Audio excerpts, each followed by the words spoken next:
Advantage ఏంటి?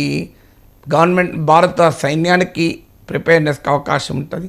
Already Rafale యుద్ధ విమానాలు మనం కొనేసుకుంటున్నాం, రష్యా నుంచి మిసైల్స్ కొంటున్నాం. సో ఇలా పాకిస్తాన్కే అవకాశం లేదు కదా, ప్రిపేర్నెస్ ఇండియాకు కూడా అవకాశం వస్తుంది. ఇది ఎలా అంటే ఎగ్జామ్ లాంటిది రవిశంకర్. ఇప్పుడు ఎగ్జామ్ డీల్లో వాయిదా పడ్డది అనుకో, అంతదాకా సరిగా ప్రిపేర్ కాని వానికి బ్రహ్మాండమైన అవకాశం, బాగా ప్రిపేర్ అయిన వాడికి బోరు కొడుతుంది. ఎవరికి ప్రాబ్లం లేదు అంటే అది ఎన్నడూ ప్రిపేర్ కానివాడు వానికి గోలే లేదు. కానీ ఇది ప్రిపేర్ ఇంకొద్దిగా అయితే మంచిగా ఉండు అనే సీరియస్ క్యాండిడేట్కి ఎగ్జామ్ వాయిదా పడు ఉపయోగం. బాగా ప్రిపేర్ అయ్యి ఏ క్షణంలో నేను ఎగ్జామ్ రాస్తాను అని తపన పడుతున్న వాడికి డిలే అయితే వాడు నీరు కారిపోతాడు. సో ఇది కూడా అంతే. అందువల్ల ఆలస్యం ప్రభావము నెగిటివ్గా ఉండొచ్చు, మనకు పాజిటివ్ కూడా ఉండొచ్చు. India may be well prepared, మరింతగా ఇంటర్నేషనల్ కమ్యూనిటీని మనం ప్రిపేర్ చేయొచ్చు. వరల్డ్ ప్రపంచంలో వివిధ దేశాలు ఎలా రియాక్ట్ అవుతాయి, రెస్పాండ్ అవుతాయి అనేది చూడొచ్చు. సో మనము ప్రపంచం ఒక ఫేట్ అకాంప్లీ అంటారు. ఆఖరి పాకిస్తాన్ వాడు కూడా ఇంకా 4 రోజులు అయితే ఇంకెప్పుడు కొడతారా చిరాకులు వేస్తుంది, ఇండియా వాడిని తొందరగా చెప్పు అని ఏదో ఒకటి అటాక్ చేయమని వాళ్ళను పని అయిపోతుంది అనే దశకు వస్తుంది. సో వాళ్ళు కూడా అందరూ ప్రిపేర్ అయి ఉంటారు ఓకే అని. ఎలిమెంట్ ఆఫ్ సర్ప్రైజ్ ఎప్పుడైనా ఉంటుంది. ఇక చెయ్యరు అనుకున్నప్పుడు మనం అటాక్ చేసామనుకోండి, ఆ ఎలిమెంట్ ఆఫ్ సర్ప్రైజ్ ఉంటుంది. అందువల్ల this is a strategic option.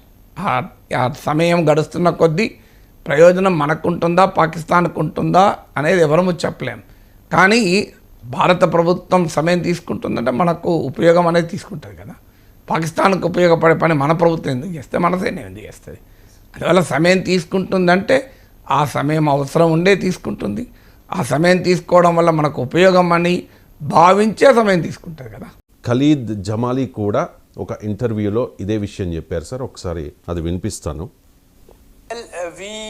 When it comes to India and Pakistan, we do not get involved into this debate of numerical strength. We in Pakistan will use the full spectrum of power, both conventional and nuclear. And I'll stop there. Right sir. Conventional and nuclear రెండు కూడా ఉపయోగిస్తాము అని చెప్పి పదే Pakistan భారత్ని blackmail చేస్తోంది, హెచ్చరిస్తోంది. ఏమంటారు? అంటే వాళ్ళు we don't go into numbers ఎందుకంటున్నారంటే కన్వెన్షనల్ స్ట్రెంగ్త్ చూస్తే ఇండియాకు పాకిస్తాన్కు పోలికే లేదు. ఇప్పుడు ఉదాహరణకు మనము పాకిస్తాన్ కన్నా కనీసం 9 times ఎక్కువ డిఫెన్స్ పైన స్పెండింగ్. మీకు ఒక్క ఉదాహరణ, ఇండియా ఇటీవల ఫ్రాన్స్ నుంచి రాఫెల్ యుద్ధ విమానాలు కొన్నది. దాని డీల్ ఖర్చు $7.4 billion, అంటే ఓవర్ $7 billion, $700 కోట్ల పైగా. ఇవాళ పాకిస్తాన్ IMF నుంచి అడుగుతున్న లోన్ కూడా అరౌండ్ $7 billion. అంటే అన్ని రకాల షరతులకు అంగీకరించి IMF దగ్గర కాళ్ళు చేతులు కట్టేసుకొని అప్పడుగుతుంది పాకిస్తాన్. అంటే పాకిస్తాన్ అడిగే అప్పు కాస్త మనము మొత్తం భారతదేశం యొక్క రాఫెల్ యుద్ధ విమానాలు కొనడానికి సమానం. అలాగే పాకిస్తాన్ ఇయర్లీ బడ్జెట్ కూడా, వాళ్ళ డిఫెన్స్ బడ్జెట్ మన ఒక్క రాఫెల్ యుద్ధ విమానాలు కొన్న బిల్లు కాదు. అందువల్ల కన్వెన్షనల్ వార్ఫేర్లో India is much more superior. ఇది అనేక పాత యుద్ధాల్లో కూడా తేలిపోయింది. ఆ స్ట్రెంగ్త్ లేకనే ఈ ప్రాక్సీ వారు. ఎప్పుడు కూడా బలం ఉన్నవాడు ముందుకెళ్ళేస్తాడు, బలం లేనివాడే వెనక్కి. ప్రపంచంలో మీరు ఎక్కడైనా యుద్ధం తీసుకోండి, బలం ఉన్నప్పుడు ముందు నుంచి కొడతాడు, బలం లేనప్పుడే వెన్నుపోటు కొడతారు. మీకు వరల్డ్లో ఉన్న ప్రతి వార్లోనూ మీకు ఇదే ట్రెండ్ కనబడుతుంది. ఒక వ్యక్తిని ఎదురుండి నిలబడలేనప్పుడు వెన్నుపోట్లు పొడుస్తారు, రకరకాలు చేస్తారు. సరిగ్గా ఇప్పుడు పాకిస్తాన్ అంబాసిడర్ టు రష్యా అన్న దాంట్లో మీనింగ్ అది. అందుకే వారు పదే ఈ అణ్వస్త్రాల మాట మాట్లాడుతూ ఉంటారు. ఇది మీకు హనీఫ్ అబాసి అని మినిస్టర్ కూడా అన్నాడు, ఈ పాకిస్తాన్ వద్ద ఉన్న 130 అణ్వాయుధాలు ఇండియాను వైపే చూస్తున్నాయని, మాకు గోరీ, గజనవి, షహీన్ మిసైల్స్ ఉన్నాయని, తాజాగా 450 kilometers రేంజ్ ఉన్న అబ్దాలీ మిసైల్ కూడా టెస్ట్ చేశారు మరోసారి. అది యాక్చువల్గా ఇదివరకే టెస్ట్ చేశారు, ఇంకోసారి ప్రయోగించారు కేవలం చూపెట్టుకోవటానికి. అందువల్ల ఈ న్యూక్లియర్ బ్లాక్మెయిల్ అనేది పాకిస్తాన్ స్వభావం. దీనికి ఇది మనకు ఒక రకంగా ఇవాళ యునైటెడ్ నేషన్స్కి వెళ్తున్నట్టుంది పాకిస్తాన్. భారతదేశానికి ఒక ఆపర్చునిటీ, ఎందుకంటే ప్రపంచం దేనికైనా రియాక్ట్ కాకపోయినా అణ్వాయుధాలకు రియాక్ట్ అవుతుంది. ఎందుకంటే ప్రపంచానికి తెలుసు అణ్వాయుధాల వినాశకర పరిణామాలు ఏంటిని. ఇప్పటికీ హిరోషిమా, నాగసాకి మనను కలవరపెడుతూనే ఉంటుంది. అందువల్ల ప్రపంచానికి ఏ న్యూక్లియర్ ఫ్లాష్ పాయింట్ వచ్చినా ప్రపంచం ఉలిక్కి పడుతుంది. అందుకే ఇది ఒక ఆపర్చునిటీ. ఇప్పుడు పాకిస్తాన్ మంత్రులు, పాకిస్తాన్ రాయబారులు, పాకిస్తాన్ చెందిన వారు వీరందరూ మాట్లాడుతున్నది ఒక డోసియర్ తీసుకెళ్ళి యునైటెడ్ నేషన్ జనరల్ అసెంబ్లీలో వినిపించాలి. ఇంకో చూడండి, న్యూక్లియర్ వెపన్స్ వాడతామని హెచ్చరిస్తున్నారు. ఇండియా ఇంతవరకు భారతదేశం నుంచి ఈ రకమైన బాధ్యతారహితమైన వ్యాఖ్య భారత ప్రభుత్వంలో ప్రతినిధులుగా ఉన్న ఏ ఒక్కరి నుంచి రాలే. Not a single irresponsible statement from the Indian government. ఇండియాలో ఎవరు కూడా ఈ మాట అనలే అణ్వాయుధాలు ప్రయోగిస్తామని. మరి మనకు లేకనా పాకిస్తాన్ కన్నా శక్తివంతమైన అణ్వాయుధాలు ఉన్నాయి. పాకిస్తాన్ ఇవాళ అబ్దాలీ మిసైల్ 450 కిలోమీటర్ల బ్యాలిస్టిక్ మిసైల్. సో అందువల్ల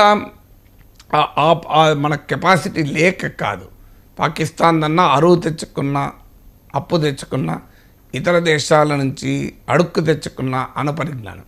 భారతదేశానికి దేశీయ అణుపరిజ్ఞానం, ప్యూర్లీ ఇండిజినస్ న్యూక్లియర్ టెక్నాలజీ.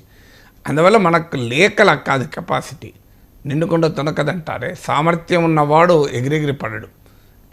ఎండుటాకు ఎగిరెగిరి పడుతుంది అని తెలుగులో సామెతలు ఉన్నాయి. ఎందుకున్నా ఇవన్నీ నిండుకుండా తొనకదు, ఎండిన ఆకు ఎగిరెగిరి పడుతుంది అంటే బలహీనుడే ఎగిరెగిరి పడతాడు, బలవంతుడు ఎప్పుడు ఎగిరెగిరి పడ్డాడు. బలవంతుడు బల ప్రదర్శన అవసరమైనప్పుడు చూపెట్టుకుంటాడు, బలహీనుడు చూపెట్టుకోలేడు కనుక చూపెడతానని అంటూ ఉంటాడు.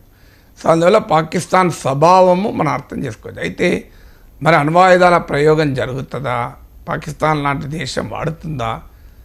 ఇక్కడ మనకు ప్రపంచ ఎక్స్పీరియన్స్ ఏం చెప్తుంది అంటే, ఇంతవరకు రెండవ ప్రపంచ యుద్ధం ముగింపు సందర్భంగా అండ్ వాస్తవంగా అనేక డాక్యుమెంట్స్ ఇప్పటికీ చెప్తున్నది, చాలామంది కొంత వాదన ఏంటంటే జపాన్ లొంగ తీసుకోవటానికి అమెరికా హిరోషిమా నాగసాకి పైన అణుబాంబులు వేసిందని. కానీ డాక్యుమెంట్స్, ప్రపంచ పరిశోధన ఏం చెప్తుందంటే వాస్తవంగా జపాన్ దాదాపు ఓటమి అంగీకరిస్తున్న సమయంలో అమెరికా అణ్వాయుధ ప్రయోగం చేసింది. అంటే అర్థం ఏంటి, జపాన్ను ఓడించటానికి కాదు, జపాన్ను లొంగ తీసుకోవటానికి కాదు, జపాన్ పైన, ఓడిపోతున్న జపాన్ పైన, వెనక్కు తిరుగుతున్న జపాన్ పైన అణ్వాయుధం ప్రయోగించడం ద్వారా రెండవ ప్రపంచ యుద్ధానంతర ప్రపంచానికి తన ఆధిపత్య సంకేతాన్ని ఇవ్వడానికి అమెరికా న్యూక్లియర్ వెపన్ వాడింది. It is not to make Japan surrender, ఇది వరల్డ్కి ఒక మెసేజ్ పంపుదాం, అమెరికన్ మిలిటరీ సుప్రమసీ అని అమెరికా వాడింది. కానీ ఆ తర్వాత అనేక సందర్భాల్లో world has come to the brink of nuclear confrontation, అంటే అణు సంఘర్షణకు సమీపం దాకా వచ్చిన ఉదాహరణలు ఉన్నాయి. మీకు క్యూబన్ మిసైల్ క్రైసిస్ అని, కోల్డ్ వార్ పీరియడ్లో సోవియట్ యూనియన్ వెపన్ మిసైల్స్ను క్యూబా ఆహ్వానం మేరకు క్యూబాలో మోహరించినప్పుడు అమెరికా క్యూబాను దిగ్బంధనం చేసింది. ఆ దశలో ఆల్మోస్ట్ న్యూక్లియర్ వార్ వస్తుందా, మూడో ప్రపంచ యుద్ధం వస్తుందా అన్న టెన్షన్ ఏర్పడింది. తర్వాత అమెరికా సోవియట్ల మధ్య కొద్దిన ఒప్పందం ప్రకారం క్యూబన్ మిసైల్ క్రైసిస్ డిఫ్యూజ్ అయింది. అప్పటి నుంచి మొదలు పెడితే లేటెస్ట్గా ఉక్రెయిన్ వార్లో న్యూక్లియర్ బటన్ ప్రెస్ చేస్తామంటూ రష్యా లాంటి సెకండ్ మోస్ట్ ఆర్ ఆల్మోస్ట్ అమెరికాతో సమాన స్థాయిలో కాకపోయినా next important nuclear power Russia. అలాంటి రష్యా కూడా పదే పదే ఈ మాట వాడింది. కానీ మనకు అర్థం కావాల్సింది ఏంటంటే, ఈ nuclear weapon is not a weapon of war, it's a weapon of deterrence అంటారు.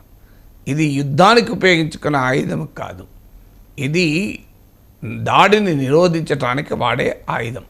అంటే రెండింటి మధ్య తేడా ఏంటంటే, ప్రత్యర్థుల్ని అటాక్ చేయడానికి వాడరు, ప్రత్యర్థి నుంచి దాడిని నివారించుకోవడానికి వాడతారు.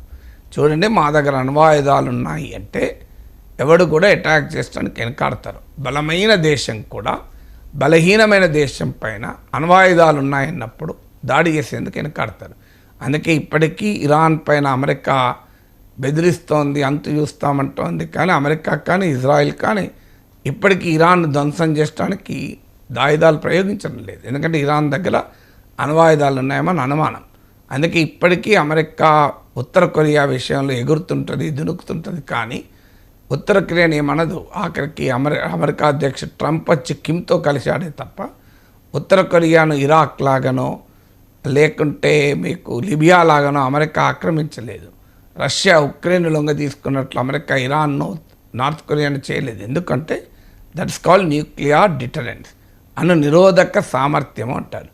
అందువల్ల పాకిస్తాన్కు ఈ ప్రపంచంలో అణ్వాయుధాల చరిత్ర తెలిస్తే, అణ్వాయుధాల ఉన్న ప్రత్యేకత లిమిటేషన్లు అర్థమైతే ఈ వాదన చేయరు మేము అణ్వాయుధాలతో దాడి చేస్తామని. ఎందుకంటే it is not a weapon of war, it is a weapon of deterrence. ఇక రెండవది, అణుయుద్ధం అంటూ వచ్చే ప్రమాదం ఉంటే world will not keep quiet. ఏ వారైనా ప్రపంచం ఉపేక్షిస్తుందేమో, కానీ ఆ ప్రాంతంలో వారిది, ఇది మాకు సంబంధం లేదు కదా అనో, లేదా కొంతవరకు అంగీకరిస్తుందేమో. కానీ అణ్వాయుధ ప్రయోగం జరగబోతుంది అన్నప్పుడు world will not keep quiet. ఎందుకు? ఇండియా పాకిస్తాన్లు యుద్ధం చేసుకుంటే అది రీజనల్ కాన్ఫ్లిక్ట్ అంటారు, అది ప్రాంతీయ సంఘర్షణ. రష్యా యుక్రెయిన్ కొట్టుకున్నాయి, మన పైన పరోక్ష ప్రభావం పడింది కానీ ప్రత్యక్ష ప్రభావం పడలే. ఇజ్రాయెల్ పాలస్తీనాలు దశాబ్దాలుగా కొట్లాడుకుంటున్నాయి. వెస్ట్ ఏషియాలో అనేక వార్స్ జరిగాయి. వీటి పరోక్ష ప్రభావమే తప్ప మన పైన ప్రత్యక్ష ప్రభావం పడలే. కానీ ఎప్పుడైతే అణ్వాయుధాలు వస్తాయో ప్రపంచం మీద పరోక్ష ప్రభావం కాదు, ప్రత్యక్ష ప్రభావం పడుతుంది. ఎందుకంటే nuclear weapons do not respect geography, nuclear weapon do not respect sovereignty. అంటే దేశాల సార్వభౌమాధికారం, దేశాల భౌగోళిక నైసర్గిక స్వరూపాన్ని అణ్వాయుధాలు గుర్తించవు. అణ్వాయుధం అంటూ పడితే దాని ప్రభావము దేశాలను దాటి ఉంటుంది. ఇప్పుడు ఉదాహరణకు పాకిస్తాన్ కనుక ఇండియా బార్డర్లో న్యూక్లియర్ అటాక్ చేస్తే పాకిస్తాన్కే ప్రమాదం ఉండదు. అది చైనాకు కూడా దాని ప్రభావం ఉంటుంది, మియన్మార్కు ఉంటుంది, ఈ ప్రాంతంలో ఉన్న సరిహద్దు ప్రాంతాలు అన్నిటిపైన ఉంటుంది. దీన్ని అందుకే న్యూక్లియర్ వింటర్ అంటారు. అంటే అణ్వాయుధాల ప్రయోగం జరిగినప్పుడు భయంకరమైన వాతావరణ పరిస్థితులు వస్తాయి. అందువల్ల న్యూక్లియర్ అటాక్ అనేది it is not a geographical confined phenomenon. అందువల్ల వరల్డ్ రియాక్ట్ అవుతుంది, వరల్డ్ ఊరుకోదు. ఇది రెండవ కారణం. మూడో కారణం ఏంటంటే దీని కాన్సిక్వెన్స్ చాలా తీవ్రంగా ఉంటుంది. ఏ రెస్పాన్సిబుల్ కంట్రీ అయినా, బాధ్యతారహితమైన దేశం అణ్వాయుధాలు ప్రయోగించదంటే సులభం కాదు. ఎందుకంటే అణుపరీక్షలు జరిపితేనే దశాబ్దాల ఆంక్షలు ఎదుర్కోవాల్సి ఉంటుంది. 1974లో భారతదేశం తొలిసారి అణుపరీక్షలు జరిపినప్పుడు, 1998లో రెండవసారి అణుపరీక్షలు జరిపినప్పుడు కూడా ఈ అనుభవం ఉంది మనకు. తీవ్రమైన అంతర్జాతీయ ఆంక్షలను ఎదుర్కోవాల్సి ఉంటుంది. వాళ్ళు ఇప్పుడు ఇరాన్ పైన అమెరికా దశాబ్దాలుగా ఆంక్షలు ఏంటి? మీరు అణ్వాయుధాలు తయారు చేస్తున్నారనే కదా. సో అందువల్ల a responsible nation, a responsible leadership కూడా ఈ తీవ్రమైన ఆంక్షల ప్రభావాన్ని కోరుకోదు. అందులో పాకిస్తాన్ లాంటి దేశం ఈ ఆంక్షల్ని ఎదుర్కోవడం కూడా సాధ్యం కాదు. ఈ మూడో కారణం ఇది. అయితే ఇక్కడ సమస్య వస్తుంది. మరి పాకిస్తాన్ రెస్పాన్సిబుల్ నేషను కాదు, పాకిస్తాన్ లీడర్షిప్ రెస్పాన్సిబుల్ లీడర్షిప్ కూడా కాదు. అందువల్ల ప్రభావం, మరి ఆ ప్రమాదం లేదా? ఎందుకంటే పిచ్చోని చేతిలో ఒక ప్రమాదకరమైన ఆయుధం